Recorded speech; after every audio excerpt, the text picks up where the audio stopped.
relação para que o marido atenda a sua vontade. Você não pode fazer isso. Aquela mulher que quer conseguir algo do marido e usa a área sexual para conseguir. Aquela mulher que se fecha, aquela mulher que não faz, você não pode fazer isso. O seu corpo não é seu. É seu. O marido é a mesma coisa, quer fazer jogo, chantagem. E nessa onda de chantagem, você que chantageia pode ser a vítima. Se você estiver fechada com seu marido, ele pode procurar outras coisas, se saciar com outras coisas, que não é você. Não pode haver esse chantagem.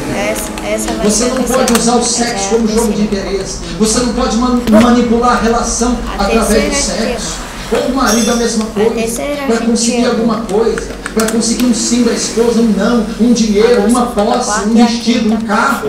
Não, você não pode fazer isso, esse jogo. O seu corpo não é seu. Você deve atender o marido quando ele te procurar. Você deve atender a esposa quando ela te procurar. Aquilo que foi compatível, que for muito, que for santo.